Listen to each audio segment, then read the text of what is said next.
Welcome to my channel ദൃശ്യം 2024 vlog. നിന്നിലലിയാൻ ഞാൻ. രാവിലെ വാങ്ങിയ മീനെല്ലാം കൂട്ടി ആസ്വദിച്ച് ഇന്ദ്രനും പാർവതിയും ഭക്ഷണം കഴിച്ചു. കൊള്ളാലോ, ആ പാമ്പ് പോലെ ഇരിക്കുന്ന മീനാണെങ്കിലും നല്ല രുചിയുണ്ടല്ലേ, അത് കഴിച്ചുകൊണ്ട് ഇവാൻ പറഞ്ഞു. എന്ന് പറഞ്ഞ് ഇനി നീ പാമ്പിനെ പിടിച്ച് ഈ മീനാണെന്ന് പറഞ്ഞ് കഴിക്കാൻ നിൽക്കരുത് കേട്ടോ, അഖിൽ കളിയാക്കിക്കൊണ്ട് പറഞ്ഞു. എല്ലാവരും സന്തോഷത്തോടെ ഭക്ഷണം കഴിച്ചു. ഇതേ സമയം അലോകിൻ്റെയും അലങ്കൃതയുടെയും ഹൗസ് ബോട്ടിൽ കാശിനാഥനും ശ്രുതിയും കൂടി. വീണ്ടും അവരുടെ ഹൗസ് ബോട്ട് ഇന്ദ്രൻ്റെ വീടിൻ്റെ മുന്നിലൂടെ പാസ് ചെയ്തു. കുറച്ച് മാറി അവർ സൈഡ് ഒതുക്കി നിർത്താൻ പറഞ്ഞു. അപ്പോൾ ഇതാണ് ഇന്ദ്രജിത്ത് ലോകനാഥ് ഗുപ്ത അവൻ്റെ ഭാര്യയ്ക്കായിട്ട് വാങ്ങിക്കൊടുത്ത ഇന്ദ്രലോകം.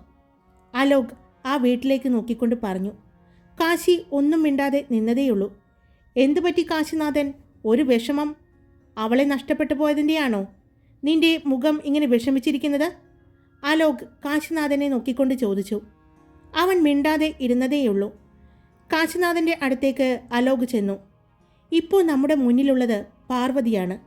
അത് പക്ഷേ പ്രണയമാവരുത്. നമ്മൾ എന്തിനാണ് ഒരുമിച്ച് ഇറങ്ങാൻ തീരുമാനിച്ചത്? ആ റിസോർട്ടിന് വേണ്ടിയല്ലേ? അതിനുവേണ്ടി തന്നെ പ്രയത്നിക്കണം. അതിനിടയിൽ പ്രണയം അങ്ങനെയൊന്നും മനസ്സിലേക്ക് വരാൻ പാടില്ല. ഇപ്പോൾ ചിന്തിക്കേണ്ടത് മുഴുവൻ എങ്ങനെ പാർവതിയുടെ കയ്യിൽ നിന്നും അത് നേടിയെടുക്കാം എന്നാണ്. അതിന് തടസ്സം ഇന്ദ്രജിത്താണെന്നറിയാം. പക്ഷെ പെട്ടെന്ന് നമുക്ക് ഇന്ദ്രജിത്തിനെ തളർത്താൻ പറ്റില്ല. അവൻ എന്ത് ഉദ്ദേശം വെച്ചാണ് ഇങ്ങോട്ട് വന്നിരിക്കുന്നത് എന്ന് പോലും നമുക്കാർക്കും പ്രവചിക്കാൻ പറ്റില്ല.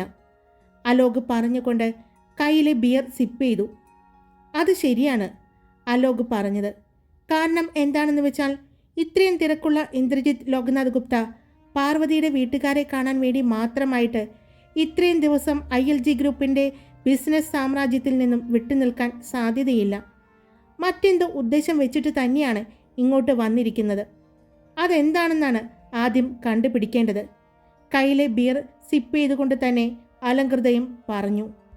എനിക്ക് നിങ്ങളെപ്പോലെ ഇന്ദ്രജിത്ത് ലോകനാഥ ഗുപ്തയോടല്ല വൈരാഗ്യം. എനിക്ക് വൈരാഗ്യം മുഴുവനുള്ളത് ആ പാർവതിയോടാണ്. എൻ്റെ പ്രണയത്തെയാണ് അവൾ ആദ്യം തട്ടിയെടുക്കാൻ നോക്കിയത്. അതിനിപ്പോഴും ആൻറ്റി അവളോട് ദേഷ്യത്തിൽ നടക്കുകയാണ്. സ്വന്തം മകനെ ആ അവസ്ഥയിൽ ആൻറ്റിക്ക് കാണേണ്ടി വന്നത് ഇവൾ ഒരാൾ കാരണമാണ്. അതിന് പകരം വീട്ടുന്നത് മാത്രമാണ് എൻ്റെ ലക്ഷ്യം, ശ്രുതി പറഞ്ഞു. അപ്പോൾ ആർക്കും ഇന്ദ്രജിത്ത് ലോകനാഥ ഗുപ്തയോട് പകയില്ല. എല്ലാവർക്കും പാർവതി ഇന്ദ്രജിത്ത് ലോകനാഥ ഗുപ്തയോടാണ് പക എന്നാണോ പറഞ്ഞു വരുന്നത്? അലോക് ചോദിച്ചു. അവള് ഇന്ദ്രൻ്റെ ജീവിതത്തിലേക്ക് കടന്നു വന്നത് കൊണ്ടല്ലേ എനിക്ക് ഇന്ദ്രനെ കിട്ടാതെ പോയത്? അലങ്കൃത പറഞ്ഞു.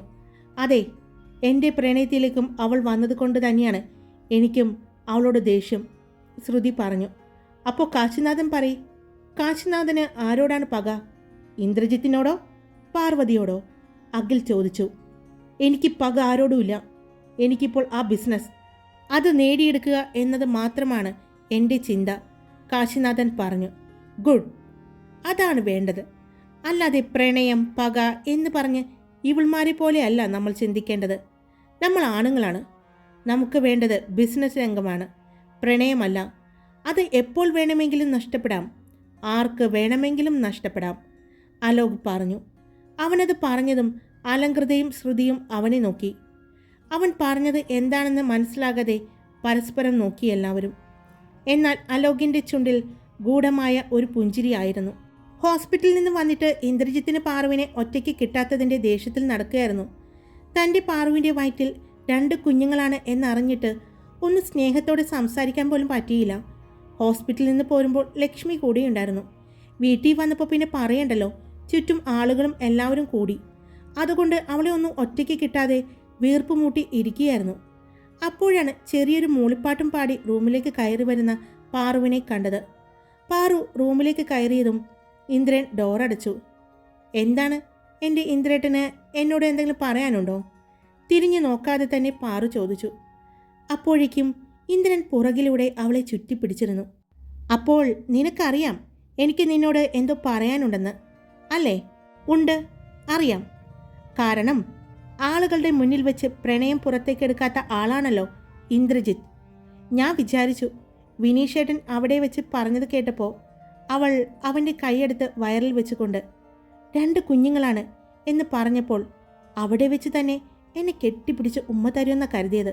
പക്ഷേ യാതൊരുവിധ എക്സ്പ്രഷനും ഇല്ലാതെ ഒരു ചിരി മാത്രമായിട്ട് ആ സന്തോഷം എങ്ങനെ പിടിച്ചു വെച്ചു. അത് കഴിഞ്ഞ് തിരിച്ച് കാറിൽ വരുമ്പോഴും എന്നെ നോക്കുന്നതെല്ലാം ഞാൻ കാണുന്നുണ്ടായിരുന്നു.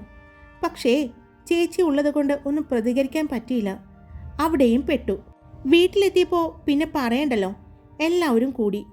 എങ്ങനെയെങ്കിലും ഭക്ഷണം കഴിച്ചിട്ട് എഴുന്നേറ്റ് ഓടിപ്പോകുന്നതാണെന്ന് എനിക്ക് മനസ്സിലായി. അവളത് പറഞ്ഞതും അവൻ അവളെ തിരിച്ചു നിർത്തിക്കൊണ്ട്, എന്നിട്ടാണോ നീ ഇപ്പോൾ വന്നത്? എത്ര സമയമായെന്നറിയോ ഞാൻ നോക്കി നിൽക്കുന്നത്? നിന്റെ ഫോൺ എവിടെ? ഇന്ദ്രൻ ചോദിച്ചു.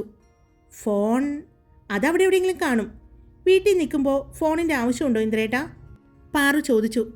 അവൾ സംസാരിക്കുമ്പോഴെല്ലാം ഇന്ദ്രൻ്റെ കണ്ണുകൾ അവളുടെ കണ്ണുകളിലേക്ക് തന്നെ നോക്കിക്കൊണ്ടിരിക്കുകയായിരുന്നു. എന്താ എന്താ ഇന്ദ്രേട്ടാ ഇങ്ങനെ നോക്കുന്നേ? അവൾ ചോദിച്ചു. അവൻ്റെ കൈയെടുത്ത് അവളുടെ 2 കവിളിലും വെച്ചുകൊണ്ട് പറഞ്ഞു, എനിക്ക് എന്ത് സന്തോഷമായിരുന്നോ.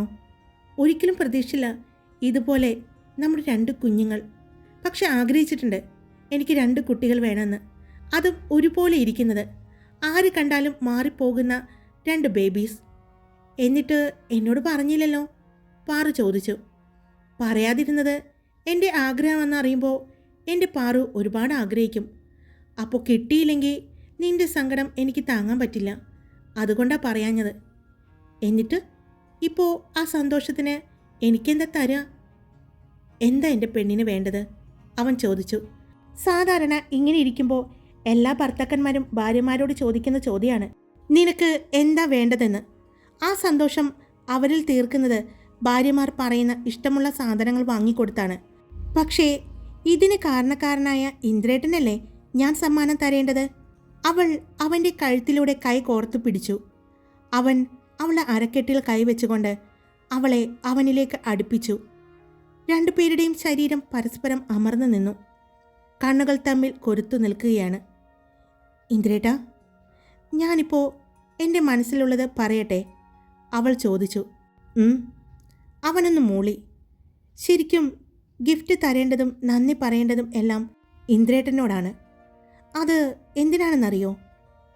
എന്നെ പ്രണയിച്ചതിന്, മുംബൈയിലേക്ക് എത്തിച്ചതിന്, എന്നെ ഇന്ദ്രേട്ടൻ്റെ ജീവിതത്തിലേക്ക് കൂട്ടിയതിന്, എന്നെ ഈ ലോകത്ത് ഏതൊരു പെണ്ണും ആഗ്രഹിക്കുന്ന എല്ലാ സുഖസൗകര്യങ്ങളും അതിനപ്പുറം പ്രണയവും സ്നേഹവും എല്ലാം ഒരുമിച്ച് തന്നതിന്, എപ്പോഴും എന്നെ ഇങ്ങനെ കെയർ ചെയ്തുകൊണ്ട് നടക്കുന്നില്ലേ അതിന്, എൻ്റെ സന്തോഷങ്ങൾ ഞാൻ പോലും അറിയാതെ കണ്ടറിഞ്ഞ് ചെയ്യുന്നതിന്, എനിക്ക് വേണ്ടി ഇന്ദ്രേട്ടൻ്റെ ഏറ്റവും വിലപ്പെട്ട സമയങ്ങൾ പോലും എനിക്ക് വേണ്ടി മാത്രം മാറ്റി വയ്ക്കുന്നതിന്, ഇപ്പോൾ ഭാര്യ എന്ന പദവിയിൽ നിന്നും 2 കുഞ്ഞുങ്ങളുടെ അമ്മ എന്ന പദവിയിലേക്ക് എന്നെ എത്തിച്ചതിന് ഞാൻ എന്താ ഇന്ദ്രേട്ടന് തരേണ്ടത്? അവൾ പ്രണയത്തോടെ അവൻ്റെ കണ്ണുകളിലേക്ക് കണ്ണിമ വെട്ടാതെ തന്നെ അവൾ ചോദിച്ചു. അവളുടെ കണ്ണുകളിലെ ആ പ്രണയവും ആ സന്തോഷവും എല്ലാം ഇന്ദ്രൻ തിരിച്ചറിയുകയായിരുന്നു. അവൻ്റെ ചുണ്ടിൽ ചെറിയൊരു പുഞ്ചിരി വിരിഞ്ഞു. അങ്ങനെയാണെങ്കിൽ തിരിച്ച് ഞാനും പറയണ്ടേ?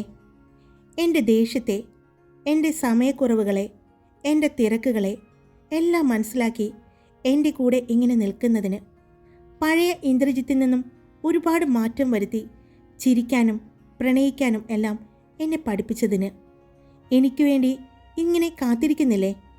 എനിക്കിഷ്ടപ്പെട്ട ഭക്ഷണം ഉണ്ടാക്കി എനിക്ക് വേണ്ടി പ്രാർത്ഥിച്ച് എന്നെ കാത്തിരിക്കുന്നില്ലേ? ഇപ്പോൾ മകൻ എന്ന നിലയിൽ നിന്നും, സഹോദരൻ എന്ന നിലയിൽ നിന്നും, ഭർത്താവ് എന്ന നിലയിൽ നിന്നും എല്ലാം മാറ്റി 2 കുട്ടികളുടെ പപ്പ എന്ന ഒരു നിലയിലേക്ക് എന്നെ എത്തിച്ചില്ലേ? അതിന് ഞാൻ എങ്ങനെയാണ് നിന്നോട് നന്ദി പറയേണ്ടത്? അവൾ ചോദിച്ച അതുപോലെ തന്നെ അവൻ തിരിച്ചു ചോദിച്ചു. ആദ്യം ഞാനാ ചോദിച്ചത്. അവൾ പറഞ്ഞു. ശരി, എന്തു ചോദിച്ചാലും തരുമോ? ഇന്ദ്രൻ ചോദിച്ചു. തരും, അവൾ ആത്മവിശ്വാസത്തോടെ പറഞ്ഞു. അങ്ങനെ ഒരുപാട് ഉറപ്പിച്ച് പറയണ്ട.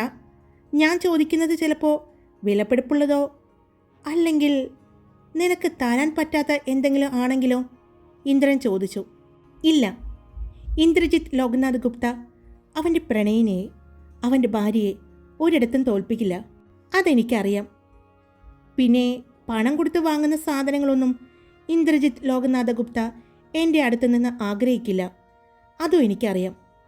ഇന്ദ്രേട്ടൻ ആഗ്രഹിക്കുന്നത് എന്താണെന്ന് എനിക്ക് നന്നായിട്ടറിയാം. പാർവതി പറഞ്ഞു. അത് കേട്ട് ഇന്ദ്രൻ ഒന്ന് പുഞ്ചിരിച്ചുകൊണ്ട് പറഞ്ഞു, ഈ സമയം നീയും ആഗ്രഹിക്കുന്നത് അത് തന്നെയാണെന്ന് എനിക്കും അറിയാം പാറു. തിരിച്ച് ഇന്ദ്രനും അതുപോലെ തന്നെ പറഞ്ഞു. ഇത്രയും ദിവസം എനിക്ക് ടെൻഷനൊന്നും ഉണ്ടായിരുന്നില്ല ഈ സമയത്ത് അങ്ങനെ ചെയ്യുന്നത് കൊണ്ട്. പക്ഷേ ഇപ്പോൾ ചെറിയൊരു ടെൻഷനുണ്ട്, ഇന്ദ്രൻ പറഞ്ഞു. എന്തിന്? അവൾ ചോദിച്ചു. അതിപ്പോൾ 2 പേരല്ലേ? അവൻ ചോദിച്ചു. അതുകൊണ്ട് ഡോക്ടർ വിനീഷിനെ വിളിക്കണോ പാറു? ഒരു കുസൃതി ചിരിയോടെ ഇന്ദ്രൻ ചോദിച്ചു. വിളിച്ചാലോ എന്ന് പറഞ്ഞ് ഇന്ദ്രൻ അവളുടെ ഇടുപ്പിൽ നിന്നും ഒരു കൈയെടുത്ത് മാറ്റി പോക്കറ്റിൽ നിന്നും ഫോൺ എടുത്തു.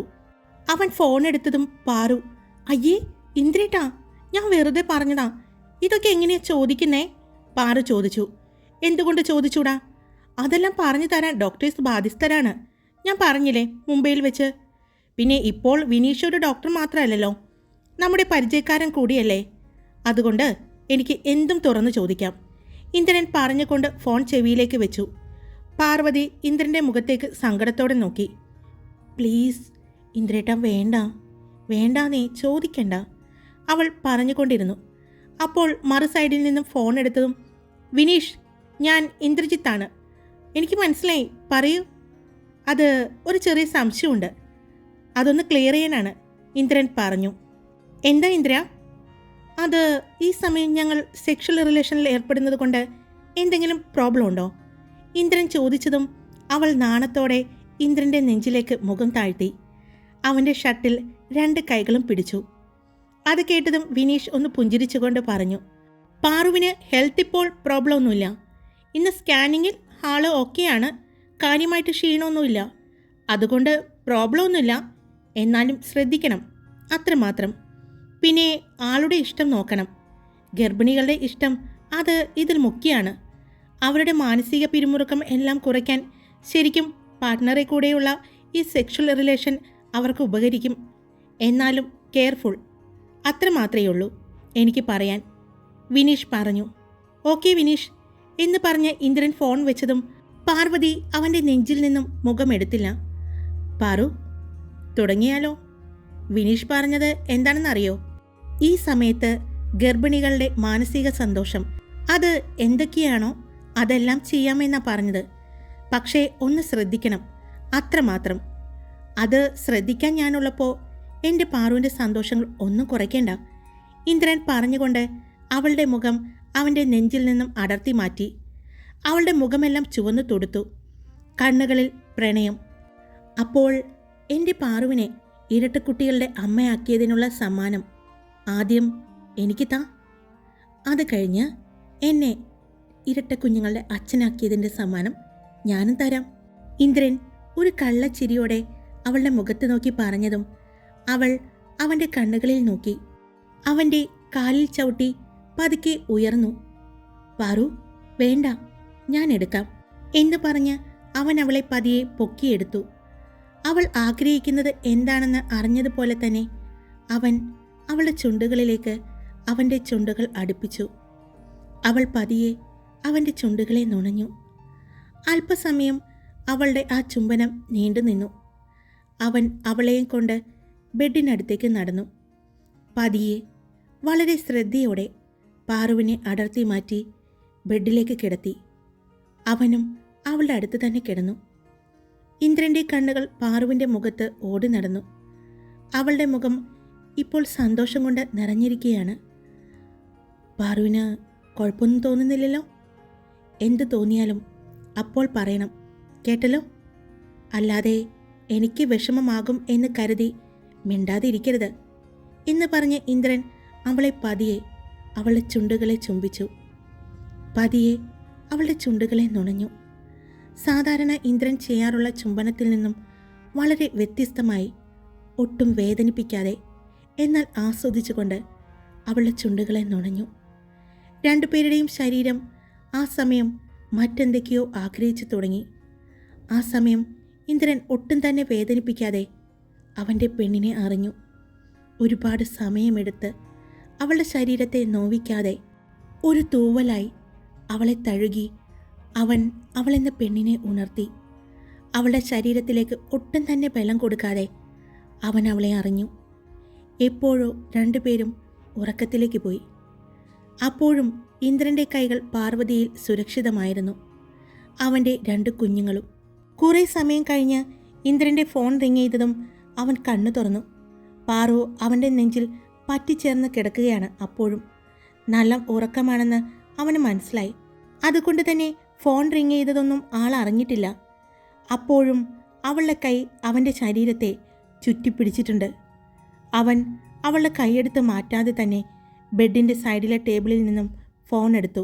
ചെവിയിലേക്ക് വെച്ചതും മറു സൈഡിൽ നിന്നും കേട്ട വാർത്ത അവൻ്റെ ചുണ്ടുകളിൽ ഒരു പുഞ്ചിരി തെളിഞ്ഞു.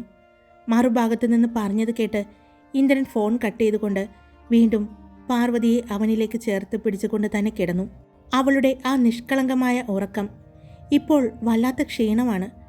അതിൻ്റെ കൂടെ താൻ കൂടി അവളെ വിഷമിപ്പിക്കുന്നുണ്ട്, വേദനിപ്പിക്കുന്നുണ്ട് എന്നെല്ലാം അവൻ ആലോചിച്ചു. എന്നാൽ അവളും ആഗ്രഹിച്ചിരുന്നത് കൊണ്ട് മാത്രമാണ് താനിപ്പോൾ അതിന് സമ്മതിച്ചത് എന്ന് ഇന്ദ്രൻ ഓർത്തു. അവൾ എന്താഗ്രഹിച്ചാലും അത് തനിക്ക് ജീവനുള്ള കാലം തന്നെക്കൊണ്ട് പറ്റാവുന്നതാണെങ്കിൽ താനത് നേടിക്കൊടുക്കുമെന്ന് ഇന്ദ്രൻ മനസ്സിൽ ആലോചിച്ചുകൊണ്ട് അവളുടെ നെറ്റിയിൽ അവൻ്റെ ചുണ്ടുകൾ ചേർത്തു. ചുണ്ടിൻ്റെ ചൂടറിഞ്ഞതുപോലെ പതിയെ അവൾ കണ്ണു തുറന്നു. അവളെ തന്നെ നോക്കിക്കിടന്ന ഇന്ദ്രനെ കണ്ടതും അവൾ കൈയെടുത്ത് അവൻ്റെ കവളിൽ വെച്ചുകൊണ്ട്, കുറേ നേരമായോ ഇന്ദ്രേട്ടൻ എഴുന്നേറ്റിട്ട്? അവൾ ചോദിച്ചു. കുറച്ച് സമയം. ഇന്ദ്രേട്ടൻ അപ്പോൾ എന്താ എന്നെ വിളിക്കാഞ്ഞത്? അവൾ ചോദിച്ചു. വേണ്ട എന്ന് തോന്നി. 2 മക്കളായിട്ട് എൻ്റെ പാറുവിനെ കഷ്ടപ്പെടുത്തുന്നുണ്ട്, വൊമിറ്റ് ചെയ്ത്. അതിൻ്റെ കൂടെ അവരുടെ അച്ഛനായ ഞാനും കഷ്ടപ്പെടുത്തുന്നുണ്ട്. എൻ്റെ സ്നേഹവും പ്രണയവും എല്ലാം പ്രകടിപ്പിച്ച് അവൻ പറഞ്ഞു. അത് എൻ്റെ കൂടെ ആഗ്രഹം കൊണ്ടല്ലേ, ഞാൻ ആഗ്രഹിച്ചത് കൊണ്ടല്ലേ, അല്ലെങ്കിൽ സമ്മതിക്കില്ല എന്ന് എനിക്കറിയാം, അവൾ പറഞ്ഞു. അവൾ എത്ര നന്നായി തന്നെ മനസ്സിലാക്കിയിരിക്കുന്നു എന്ന് ഇന്ദ്രൻ ഓർത്തുകൊണ്ട് അവളുടെ നെറ്റിയിൽ അമർത്തി ചുംബിച്ചു. അപ്പോഴും 2 പേരും ബ്ലാങ്കറ്റിനുള്ളിൽ പൂർണ്ണ നഗ്നരായി കിടക്കുകയാണ്. ശരീരങ്ങൾ തമ്മിൽ പരസ്പരം ഒട്ടിച്ചേർന്ന് കിടക്കുകയാണ്. പാറു, ചായ കുടിക്കാൻ സമയമായി. ഇടയ്ക്കിടെ ഭക്ഷണം എന്തെങ്കിലും കഴിക്കണം. വാശി കാണിക്കരുത്, ആരെയും ബുദ്ധിമുട്ടിക്കരുത്. അവൻ ഒരു കൊച്ചു കുഞ്ഞിനോട് പറയുന്നത് പോലെ അവളോട് കാര്യങ്ങൾ പറഞ്ഞു കൊടുത്തു. അതെല്ലാം കേട്ട് പാറു അല്പസമയം കഴിഞ്ഞതും അവനെ ഒന്ന് കൂർപ്പിച്ചു നോക്കി. അപ്പോൾ അറിയാം ഇന്ദ്രജിത്ത് സാറിന് ഇവിടെ 2 കുട്ടികളാണ് ഉള്ളതെന്ന്. ഞാൻ ശ്രദ്ധിക്കണം, ഒരുപാട് ഭാരപ്പെട്ടത് ഒന്നും എടുക്കരുത്, പതിയെ നടക്കണം, എല്ലാം അറിയാം. എന്നിട്ടാണോ അതിനേക്കാളെല്ലാം വലിയ ജോലി എന്നെക്കൊണ്ട് ചെയ്യിപ്പിക്കുന്നത്? അവൾ ചോദിച്ചു. അത് കേട്ടതും ഇന്ദ്രൻ ഒന്ന് ചിരിച്ചു. അത് ഡോക്ടർ പറഞ്ഞില്ലേ, മനസ്സിന് സന്തോഷമുള്ള കാര്യങ്ങളെല്ലാം എൻ്റെ പാറുവിന് ചെയ്തു കൊടുക്കണമെന്ന്. എൻ്റെ പാറു ആഗ്രഹിക്കുമ്പോൾ അത് സാധിച്ചു തരേണ്ട കടമ എനിക്കില്ലേ? അതുകൊണ്ടാണ്, അവൻ പറഞ്ഞു. നമ്മൾ 2 പേരും പരസ്പരം ആഗ്രഹിച്ചാണ് ഓരോ പ്രാവശ്യവും പ്രണയത്തിൻ്റെ, സ്നേഹത്തിൻ്റെ ഭാഗമായ ഈ സെക്ഷൽ റിലേഷൻ ആസ്വദിക്കുന്നത്. അതുകൊണ്ട് പരസ്പരം അത് തുറന്നു പറയാനും അത് ആഗ്രഹിക്കുമ്പോൾ യാതൊരു മറയും കൂടാതെ, നാണവും കൂടാതെ പറയാനുള്ള ഒരു സ്വാതന്ത്ര്യം ആദ്യം മുതലേ ഞാൻ നിനക്ക് തന്നിട്ടുണ്ട്. തിരിച്ച് ഞാനും അങ്ങനെ തന്നെയാണ്. പക്ഷേ എന്തുകൊണ്ടോ ഇതുവരെ നമ്മൾ 2 പേരും നോ പറയേണ്ടി വന്നിട്ടില്ല. ഒരേ സമയം ഒരേപോലെയാണ് നമ്മൾ ആ മനോഹരമായ മുഹൂർത്തം ആഗ്രഹിക്കുന്നത്. പക്ഷേ നിനക്ക് പറ്റുന്നില്ല, ബുദ്ധിമുട്ടാണ് എന്ന് തോന്നിയാൽ നോ പറഞ്ഞോ. അതിന് ഒരിക്കലും ഒരു വിഷമവും ആവില്ല എനിക്ക്. കാരണം ഈ സിറ്റുവേഷൻ, ആ ഒരു വിട്ടുവീഴ്ച ഞാൻ നിനക്ക് തരും. എൻ്റെ 2 പാവന്മാരെയും പുറത്തേക്ക് വന്നു കഴിഞ്ഞാൽ അത് ചിലപ്പോൾ ഇന്ദ്രൻ തന്നില്ല എന്ന് വരും. അവൻ പറഞ്ഞുകൊണ്ട് അവളുടെ വയറിൽ കൈവച്ചു. കുറച്ചു നേരം 2 പേരും വീണ്ടും കെട്ടിപ്പിടിച്ചു. പാറു, കിടന്നിട്ട് കുറേ സമയമായി, ഇനി എഴുന്നേക്ക്, നമുക്ക് താഴേക്ക് ചെന്ന് കോഫിയെല്ലാം കുടിച്ച് നമുക്ക് 2 പേർക്കും ഒന്ന് നടക്കാം, ഇന്ദ്രൻ ചോദിച്ചു. അതിന് അവൾ സമ്മതിച്ചതും ഇന്ദ്രൻ ബ്ലാങ്കറ്റ് മാറ്റി. അവൾക്ക് വല്ലാത്ത നാണം തോന്നി. അവൾ ആ ബ്ലാങ്കറ്റിൽ പിടിക്കാൻ പോയതും അതിനെ സമ്മതിക്കാതെ ഇന്ദ്രൻ എഴുന്നേറ്റ് അവളെയും കൊണ്ട് വാഷ്റൂമിലേക്ക് നടന്നു. ഫ്രഷായി ഒരു ലോങ് സ്കേർട്ടും ഒരു ടോപ്പും ഇട്ടുകൊടുത്തു. അവൻ ട്രാക്ക് പാൻറ്റും ഒരു ടീഷർട്ടും ഇട്ട് 2 പേരും താഴേക്ക് ചെന്നു. താഴേക്ക് ചെന്നപ്പോൾ അമ്മമാർ പുറത്ത് സംസാരിക്കുന്നുണ്ട്. അവരെ കണ്ടതും എഴുന്നേറ്റ്, വിളിക്കാമെന്ന് വിചാരിച്ചിരിക്കുകയായിരുന്നു, ഇനിയും വൈകിക്കഴിഞ്ഞ സമയം 5 മണി കഴിഞ്ഞു, അമ്മ പറഞ്ഞു. വാ, ഞാൻ ചായ തരാം, എന്ന് പറഞ്ഞ് അമ്മ അടുക്കളയിലേക്ക് പോയി. പാറുവും ഇന്ദ്രനും അഖിലിൻ്റെയും വൈഷ്ണവിൻ്റെയും അമ്മമാർ ഇരിക്കുന്ന പടികളിൽ അടുത്തായി വന്നിരുന്നു. ഇന്ദ്രൻ സിറ്റൗട്ടിൽ ഇട്ടിരുന്ന ഒരു ചെയറിൽ ഇരുന്നു. അപ്പോഴേക്കും അമ്മ അവർക്ക് കഴിക്കാനായി കോഴിക്കൊട്ടയും അടയും കൊണ്ടുവന്നു. അതിൻ്റെ ഒപ്പം പാറുവിന് കുടിക്കാനായി പാലും ഇന്ദ്രന് കുടിക്കാനായി കോഫിയും കൊണ്ടുവന്നു. അമ്മേ, ഈ പാലിൻ്റെ മുകളിൽ കുറച്ച് കോഫി പൗഡർ ഇടാൻ പാടില്ലേ? പാർവതി ചോദിച്ചു. വേണ്ട, ഒരുപാട് കോഫി കുടിക്കണ്ട, അമ്മ പറഞ്ഞതും അവൾ മുഖം വീർപ്പിച്ച് ഇന്ദ്രനെ നോക്കി. അവൾ ഇന്ദ്രനെ നോക്കുന്നത് കണ്ടതും അമ്മമാർ എല്ലാവരും ചിരിച്ചു. നീ മോനെ നോക്കി പേടിപ്പിക്കേണ്ട പാറു, ഈ സമയത്ത് ഒരുപാട് ചായ കാപ്പി അങ്ങനെയൊന്നും കുടിക്കാൻ പാടില്ല, അമ്മ പറഞ്ഞു. പിന്നെ നാളെ മുതൽ നിനക്ക് കുറച്ച് ആയുർവേദ മരുന്നുകളെല്ലാം ഉണ്ട്. പിന്നെ എണ്ണ തേച്ചുള്ള കുളിയും. പ്രസവിച്ച് കഴിഞ്ഞാണ് എണ്ണ തേച്ചുള്ള കുളി എന്നൊന്നുമില്ല. പ്രസവത്തിന് മുമ്പും നമ്മൾ ആ ശരീരത്തിനെ പ്രസവത്തിനായി ഒരുക്കേണ്ടതുണ്ട്. അതുകൊണ്ട് ഇളം ചൂടുള്ള എണ്ണ ശരീരത്ത് തേച്ചുള്ള കുളി നല്ലതാണ്. അമ്മ പറയുന്നത് ഇന്ദ്രൻ ശ്രദ്ധയോടെ കേട്ടിരിക്കുന്നത് കണ്ടതും പാറു അമ്മയുടെ മുഖത്ത് നോക്കി പറയില്ലേ എന്നുള്ള രീതിയിൽ എക്സ്പ്രഷൻ ഇട്ടു. അത് കണ്ട് എന്താ നീ കാണിക്കുന്നേ, അമ്മ ചോദിച്ചു. അപ്പോഴാണ് ഇന്ദ്രൻ പാറുവിനെ നോക്കിയത്. എൻ്റെ പൊന്നമ്മേ, ഇപ്പോൾ തന്നെ ഭക്ഷണത്തിൻ്റെ കാര്യത്തിൽ ഇന്ദ്രേട്ടൻ സ്ട്രിക്റ്റാണ്. ഇനി എണ്ണ തേച്ചുള്ള കുളി എന്നൊക്കെ പറഞ്ഞാൽ ഇന്ദ്രേട്ടൻ മിക്കവാറും എന്നെ എണ്ണയിലിട്ട് പുഴുങ്ങിയെടുക്കും. നാളെ രാവിലെ അമ്മ നോക്കിക്കോ, ഈ വീടിൻ്റെ മുറ്റത്ത് ഒരു ഓയിൽ ടാങ്ക് തന്നെ വരും, പാറു പറഞ്ഞതും അവിടെയുണ്ടായിരുന്ന അഖിലിൻ്റെ അമ്മയും വൈഷ്ണവിൻ്റെ അമ്മയും പാറുവിൻ്റെ അമ്മയും എല്ലാം ചിരിച്ചു പോയി. എന്നാൽ ഇന്ദ്രൻ അവളെ ഒന്ന് കൂർപ്പിച്ചു നോക്കി. നോക്കണ്ട എന്ന് പറഞ്ഞ് അവൾ ഇലയുടെ എടുത്ത് കഴിക്കാൻ തുടങ്ങി. ഹായ്, അപ്പോൾ സ്റ്റോറി ഞാൻ ഇട്ടിട്ടുണ്ട്. എനിക്കറിയാം പഴയ സ്റ്റോറിയിൽ നിന്ന് വ്യത്യസ്തമാണെന്ന്. പഴയത് കേട്ട ആൾക്കാരല്ലേ ഒരുപാട് പേര്. വീണ്ടും അത് കേൾക്കുമ്പോൾ നിങ്ങൾക്ക് അത് ഇഷ്ടപ്പെടില്ല എന്ന് തോന്നിയതുകൊണ്ടാണ് ഞാൻ മാറ്റം വരുത്തിയത്. പക്ഷേ ഒരുപാട് വലിച്ചു നീട്ടാതെ നിന്നിലലിയാൻ എന്ന് പറയുന്ന സ്റ്റോറി എൻഡിലേക്ക് എത്തുകയാണ്. അതുകൊണ്ട് ഒരുപാട് നിങ്ങളെ ഞാൻ വിഷമിപ്പിക്കില്ല കേട്ടോ. മുൻപത്തെ നിന്നിലലിയാൻ എന്ന സ്റ്റോറി വായിച്ചവരുടെ കാര്യമാട്ടോ പറയുന്നത്. അപ്പോൾ എല്ലാവരും ഇഷ്ടപ്പെട്ട ലൈക്ക് ചെയ്യുക, നിങ്ങളുടെ അഭിപ്രായങ്ങൾ കമൻറ്റ് ചെയ്യുക. സബ്സ്ക്രൈബ് ചെയ്യാതെ കേൾക്കുന്നവരുണ്ടെങ്കിൽ സബ്സ്ക്രൈബ് ചെയ്ത് സപ്പോർട്ട് ചെയ്യുക. Love you all.